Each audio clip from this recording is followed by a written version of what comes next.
অন্যান্য উম্মত তারা নামাজ পড়ার জন্য নির্ধারিত একটা জায়গায় যেতে হতো, তাদের ইবাদত খানা ছাড়া তাদের নামাজ হইতো না। আর আমাদের জন্য আল্লাহ তাআলা পুরা পৃথিবীকে মসজিদ বানায় দিছে।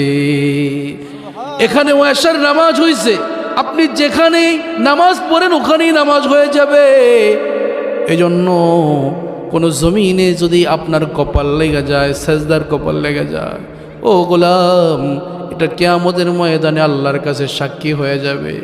প্রিয় ভাইরা আমার, নামাজ যে এত গুরুত্বপূর্ণ ইবাদত, আল্লাহর রাসূল যখন ইন্তেকাল করবেন, আবু দাউদ শরীফ 5156 নম্বর হাদিসে আছে, সাহাবী হযরত ইবনে আব্বাস বলেন এবং অন্য হাদিসে হযরত আলী বলেন, কানা আখিরু কালামি রাসূলিল্লাহ সাল্লাল্লাহু আলাইহি ওয়াসাল্লাম ওয়া হুয়া ইউগারগির। আল্লাহর রাসূল মৃত্যুর যাতনায় নিজের শ্বাসকষ্ট ভারী হয়ে আসছে, কারণ সাকারাত এটা এমন মৃত্যুর যাতনা এমন যে থেকে আদম আলাইহিস সালাম রেহাই পায় না। মৃত্যুর যাতনা থেকে বাবা কেউ রেহাই পাবে না। আদম, ইদ্রিস, সুলাইমান, দাউদ, জাকারিয়া, ঈসা, মুসা, জুলকিফিল সহ 1,24,000 পয়গম্বর, কেউ রেহাই পায় নাই।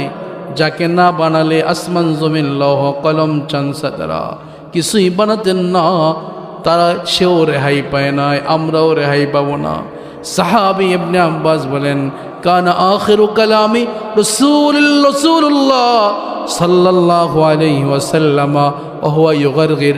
আল্লাহর রাসূলের সর্বশেষ বাক্য ছিল, যখন আল্লাহর রাসূলের মৃত্যুর যাতনায় শ্বাসকষ্ট ভারী হয়ে আসছিল, আল্লাহর রাসূল বলেছে, আসসালা আসসালা, আই মেরে উম্মত নামাজ কো না ছোড়না।